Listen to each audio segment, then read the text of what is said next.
Driving and vehicle safety. Everyone goes home safe. Our objectives are to improve the awareness of our associates by outlining prominent safety issues for our crews and patients, to review the top causes of crashes and collisions in the ambulance industry, and to review the proper technique for mitigating traffic hazards when operating the ambulance. Driver safety awareness. Our number one priority is to make sure that the patient, public, and our crews go home safe at the end of the shift. We are the only medical profession that transports patients on a regular basis. The ambulance is the one piece of equipment that we use on every call. Every time we turn the wheel, we are assuming a risk to the communities we serve. We have their trust that we will keep everyone safe when we operate the ambulance. As EMS providers, we should be role models of proper driving techniques.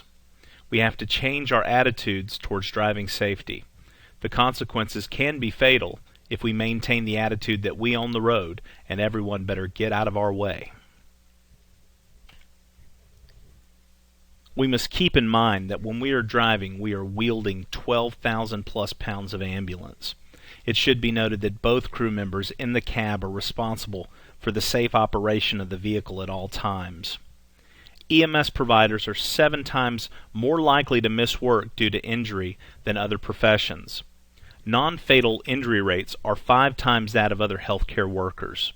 The fatality rate is 2.5 times greater than the national average. As for transportation-related fatalities per 100,000 workers, the national average is 2.0. The rate for firefighters, 5.7. Police, 6.1. EMS is an unfathomable 9.6. We have some work to do. One way to do this is to be familiar with the most common issues that cause injury or illness in EMS, often referred to as the Super 17 safety violations. Unsafe driving, backing without a spotter, failure to come to a complete stop at a controlled intersection. That includes the use of a 3-rock stop. Exceeding the posted speed limit by more than 10 miles per hour when driving emergency. Remember, speed does not save lives. Failure to comply with the driving policy, and this can have the death penalty enforced on it. Failure to keep portable equipment stowed and secured properly when possible to do so. It should be noted that items such as spare batteries, books, etc. can become projectiles. It's also a good idea to make sure that the sharps containers are secured in a fashion so that in case of a rollover, the contents don't become missiles. Failure to comply with the OSHA bloodborne pathogens policy. Failure to comply with the OSHA airborne pathogens policy. Failure to wear a safety vest when in or around traffic. Smoking in any vehicle or building at Mid-Georgia. Failure to wear seat belts. Failure to properly secure patients or any other occupants in the ambulance. This is similar to the failure to stow. Failure to properly secure the patient to the stretcher to include shoulder straps, and these are to be used on all patients. Failure to secure the patient to the backboard with all straps. Failure to use proper lifting techniques. Remember, lift with the knees, not the back. Failure to stand by off scene for all scenes that are potentially dangerous. And failure to comply with the procedure for endotracheal intubation verification. We constantly train to maintain and improve our clinical skills. But what if I told you that driving is a clinical skill? The patient's condition relies on your treatments and clinical skill, but also getting them to higher level treatment at the hospital is extremely important. No matter how clinically gifted you are, but are not driving safely, you have failed the people who trust you to keep them safe. We must have the mindset that driving is a clinical and life-saving skill. To prevent mechanical failures that can cause a collision, regular vehicle maintenance is necessary. Vehicle maintenance is not solely the mechanic's responsibility. Fleet Operations performs regular maintenance of the vehicles, but if a problem arises between services, they will not know unless notified. Crews performing pre-operational inspections of the ambulance are extremely important. Sounds or motions that appear to be out of the ordinary should be reported immediately to Fleet Ops. Prior to entering and operating the vehicle, we must make sure that we're not putting anyone at risk of injury. Checking the area immediately around the vehicle is referred to as the circle of safety. This practice was put in place by the transportation and utility sector to reduce damages and injuries from preventable hazards. It is a simple walk around the vehicle before entering to identify any potential hazards. We should all be aware of our surroundings when on duty. This awareness level helps us identify hazards to our crews and to our patients. We can use this awareness when operating our ambulances. The 20 to 30 seconds it takes to clear the vehicle can save the delay it would take to get another unit to your patient and to fill out an incident report. Wheel wells are easy places for children to play and hide. The circle of safety helps prevent any of these tragic accidents. Seatbelts are proven to decrease significant injury from a collision. We see firsthand the injuries that occur when they are not used as indicated. As role models for proper driving and vehicle safety, we must always use seatbelts while operating the ambulance. Also while traveling in the patient compartment, unless patient care is being performed. The easiest way to prevent crashes and collisions is to make sure that the seats and mirrors are properly adjusted to reduce blind spots while driving. Adjust the side mirrors so that you can clearly see a portion of the rear of the ambulance to use as a reference point for objects and other vehicles. Making these adjustments prior to moving the vehicle can help prevent collisions. Even when properly adjusted, the mirrors will not catch everything. Leaning forward in your seat to change the perspective can increase your visual field on the side of the ambulance. Respecting the risks and knowing how to reduce them prior to moving the ambulance can improve the care we provide our patients in the communities that we serve.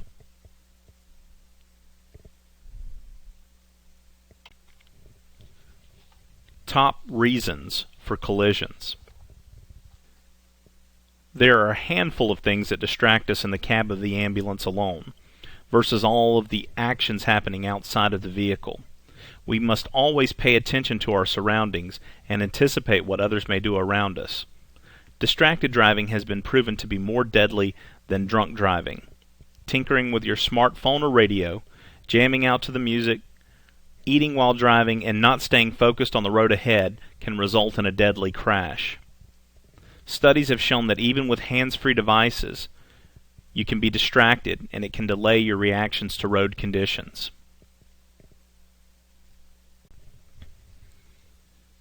In EMS, we know we're not promised to sleep or eat when the rest of the world does. We have to get it while we can without putting ourselves in harm's way. Those that eat and drive are 1.6 times more likely to be involved in a collision. A solution to this issue is for the crew to take turns driving while the other one eats. This may mean that your food gets a little cold, but you will be safer for it. As our use of technology increases, so does the potential for crashes from being distracted. Radios, phones, GPS modules, and operating controls for lights and sirens can all be distracting hazards. Virginia Tech researchers suggest that reaching for one of these devices makes you 8.8 times more likely to have a collision. Drivers should refrain from performing radio communications while the vehicle is in motion. It is recommended that the crew member in the passenger seat operate the radio and the lights and sirens when the vehicle is in motion. If the driver is alone in the cab, other than lights and sirens, the required electronics should only be used when the vehicle is not in motion. As a driver, your performance relies on several capabilities: visual, cognitive, and mechanical. You must be able to visualize all hazards around you. You must then be able to use the information your brain gathers to send physical commands to your body, like turn the wheel or hit the brake. Finally, if all goes well, your body must have no physical hindrances to delay reactions to hazards. Whether moving or sitting still in traffic, we must always leave enough room to maneuver safely around other vehicles or hazards. If we are sitting still in traffic, we always want to move forward towards our destination. This can leave very little room to navigate around the vehicle in front of you if needed. The driver must always leave enough space between the ambulance and the vehicle in front to allow the driver to clearly see the vehicle's back tires touching the ground. As we start moving in traffic, we must keep the cushion to help avoid a sudden stop and rear-end collision with the vehicle in front of us. There are some individuals out there that make a great living being the victim of a rear-end collision. Moving at highway speeds, the driver of the ambulance should use the 4-second rule. Leave at least 4 seconds of distance between the ambulance and the vehicle in front. For example, the car in front of you passes a pole. If you cannot count 4 seconds before you get to the pole, you are following too close. Backing without a spotter is strictly prohibited. Use of a spotter is mandatory unless your partner is attending to the patient in the back of the ambulance. Remembering your circle of safety before getting into the vehicle can help identify any hazards that a lack of a spotter can produce. The average driver operates reverse at least 1 mile per year. Consequently, 25% of all commercial vehicle collisions can be attributed to backing. Backing an emergency vehicle is very hazardous. There are many accidents and injuries which result from improper backing practices. Emergency vehicles of all types are especially hazardous because many have blind spots interfering with the driver's ability to see the hazards. To reduce the risk of accident and injury, emergency service organizations should have standard operating and training guidelines which mirror the following recommended practices. If you can avoid backing, don't do it. Never be in a hurry when backing. If there's no spotter available, reconsider backing up. Is it really necessary? Make a reasonable attempt to get someone to act as a spotter. If a spotter cannot be obtained, get out of the unit and walk around, completing a circle of safety, and survey the backing area. Before proceeding to back the unit, be sure to also check overhead clearance. When backing and your partner is in the back of the ambulance, have them sit on the bench seat at the back doors to look out the back windows for obstacles if possible. Give a final warning of 2 horn blasts just prior to backing.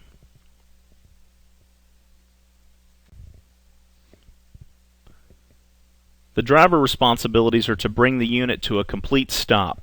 Roll the window down completely. Make visual and verbal contact with the spotter. If you cannot see or hear the spotter, do not back up. Driver and spotter must establish and continue eye contact in the left rear view mirror at all times. Drivers must have a thorough knowledge of spotter hand signals. The spotter hand signals to the driver indicating it is safe to begin backing, and the driver gives a 2-blast warning on the horn just prior to backing.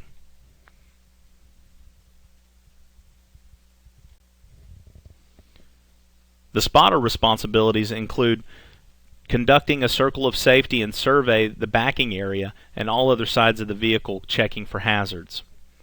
Before proceeding to back the unit, be sure to also check overhead clearance. Communicate any observed hazards to the driver. Place yourself 8 to 10 feet to the rear of the unit. Establish visual and verbal contact with the driver and continue eye-to-eye contact in the left rear view mirror at all times. Be familiar with hand signals before allowing backing maneuvers to begin. And stop the driver if any hazards are observed or if you are uncertain of the direction that the driver is maneuvering. To move straight back or forward, wave your hands forward and backward with your palms facing the direction of travel that you want them to go. To turn, use one arm pointing in the direction that you want them to go and use the other arm to wave them in that direction. Distance to stopping point. Hold your arms in the air and slowly close them as the gap closes between you and the other vehicle or obstacle. Stop or emergency stop. Cross your arms with fists closed over your head to show the driver that they need to stop. For an emergency stop, wave your arms wildly to get their attention and tell them to stop. Operating the ambulance with lights and sirens, or running hot, can be one of the more dangerous aspects of our profession. Research shows that responding with lights and sirens has not shown a significant difference in whether or not the patient survives. The National Highway Traffic and Safety Administration states that about 70% of ambulance collisions occur when the ambulance is running hot. Exceeding the speed limit saves only 43.5 seconds on average, but speeding exponentially increases the risk of a collision. Our responsibility as patient advocates is to do what is best for the patient. Use of lights and sirens is not always clinically significant, and we should evaluate the risk versus benefit. Studies have shown that running hot can in fact do more harm than good. It can induce stress in patients with acute coronary syndromes and stroke, which increases cardiac workload and increases metabolism, causing more damage to the heart or brain. Cardiac arrest patients are less likely to benefit from lights and sirens due to the inability to provide continuous quality compressions. This can be hard to do whilst being thrown around the back of a speeding ambulance. Exceeding the speed limit is dangerous. It reduces your reaction time to unknown hazards and reduces the control you have over the ambulance. The speed limit should only be exceeded if the patient is in imminent danger of death. The crew should then only go 10 miles per hour over the posted speed limit, and only if road conditions are perfect. Some instances are acceptable to travel over the speed limit. There are some patients that regardless of speed will have a bad outcome. Speeding endangers the lives of the public, the patient, and the crew. Remember, speed does not save lives. Well-trained medics do. As EMS providers, we should have a good understanding of the forces that act against us and the vehicle when in motion. Newton's first law of motion states an object in motion stays in motion until acted upon by outside forces. It's not the fall, it's the sudden stop at the end. Career-altering injuries can occur from being thrown around the back of the ambulance. This is Newton's law of inertia at work. Centrifugal force is often felt on sharp or sudden curves, pulling objects away from the direction of the ambulance. Traction is the friction between the vehicle and the driving surface. Increased weight and speed increases the stopping distance. The faster the ambulance goes, the longer it will take to stop. When the road is dirt, gravel, or just wet, traction is decreased, so stopping distance is increased. Being aware of the forces that act against us while driving can help us appreciate how to safely operate the ambulance. So remember, do not text or use your cell phone while driving. Refrain from following too closely. Always back with a spotter. Use approved hand signals for optimum communication. Speed does not save lives. Well-trained professionals do. And remember the forces working against the driver and technician in the back. How to properly mitigate traffic. 5 keys to reduce collisions. Do not focus solely on the vehicle in front of you. Keep your focus farther down the road so that you are aware of issues 15 to 20 seconds in advance. Look out for all hazards, including other drivers, pedestrians, vehicle doors, animals, and etc. Use your peripheral vision. Many drivers have a bad habit of staring ahead when driving and are oblivious to what's around them. Make sure you can safely get out of a potentially hazardous traffic situation. Leave enough space around the ambulance for you to pull over to another lane safely. Make sure that other drivers and pedestrians know what your intentions are. We are in a large vehicle that is hard to miss, but when we fail to use our headlights, turning signals, or hazard lights, we can cause avoidable collisions. We discussed that adjusting your seat and mirrors prior to operating the vehicle can reduce blind spots. It can also improve your vision and maintain your cushion of safety. The cushion of safety is the area around the ambulance that you should try to keep free of other vehicles, pedestrians, and potential hazards. Maintaining this cushion can improve your reaction time to unforeseen hazards. Know the size of your vehicle. The average measurements of our ambulances are 9 to 10 feet tall, 8 to 9 feet wide, and 20 to 21 feet long. This will increase your awareness of the ambulance on the road. Of all the areas around you, you have the most control of what is directly in front of you. This means keeping an adequate following distance, signaling in plenty of time for a turn, and covering the brake when a potential hazard presents itself. An easy way to anticipate these hazards is to look or scan ahead to identify issues before they affect your route. Looking ahead, behind, and to the sides can help spot vehicles moving around you, especially in a tailgating position.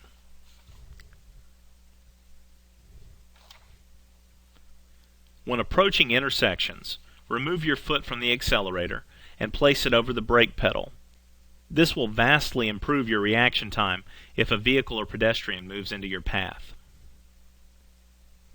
All providers should have a basic knowledge of their service area. You should be familiar with potential hazards to include poor road conditions, narrow bridges, ramps, sharp curves, and other hazards.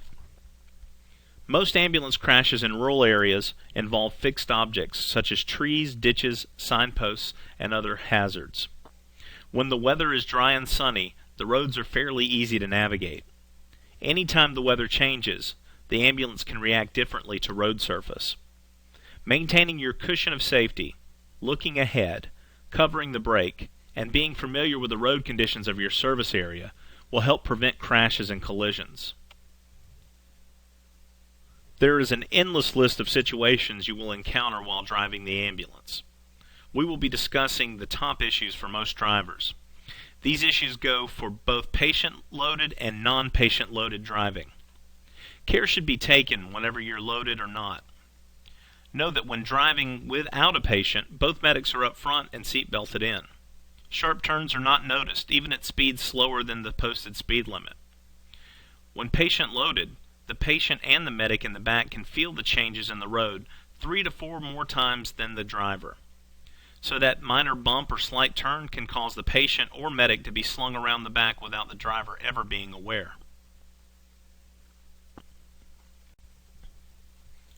Properly clearing intersections can be a challenge in an emergency response. Care must be taken not to endanger the public when responding to a call for help.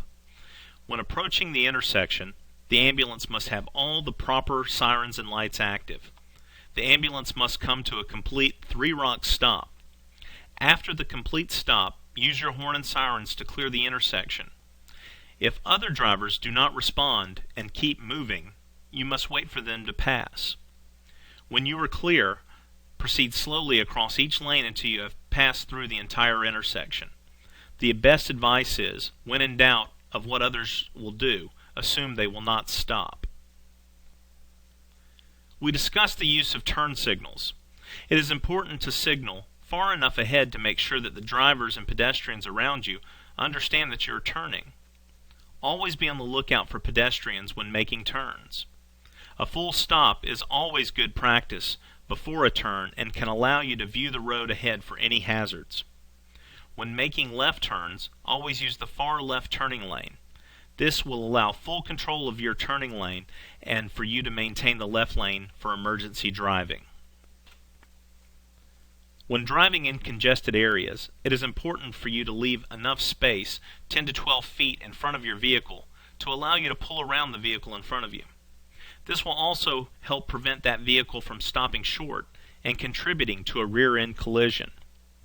Your stopping distance is increased when traveling at highway or interstate speeds. Leaving distance between you and the vehicle in front will reduce the chance of a rear-end collision. Remember the 4-second rule. Keeping a good cushion of safety will also help compensate for tailgaters. Tailgaters are notorious for hiding in the ambulance's blind spot. Constantly checking the mirrors and roadway will help you be more aware of these drivers. If you spot one that is tailgating, do not brake check. Slowly decelerate and let the driver pass. Their impatience should not be the catalyst for a collision. An issue when driving emergency in congested areas is knowing when is it acceptable to enter the oncoming lane. When all lanes in your direction of traffic are stopped, check the oncoming lanes to ensure it is safe to pass. It is then acceptable to cross into that lane of traffic to clear the stopped cars. As soon as it is safely possible, re-enter the proper lanes of traffic. Remember the 5 keys to reduce collisions. Keep in mind the size of your ambulance and the space around it. Remember to cover the brake. Knowing the driving area or use extreme caution on unknown roads. Use a 3-rock stop when clearing an intersection. Use all of your available traffic signals when turning. Do not follow too closely and beware of tailgaters. Use caution when maneuvering through oncoming lanes of traffic. So in conclusion, reducing the risk of collisions is every provider's responsibility. We are trusted to provide safe and reliable care to the communities we serve. Following these guidelines will ensure that you are providing the best and safest experience for the patient. Always remember to drive safely so everyone can go home safe at the end of the shift.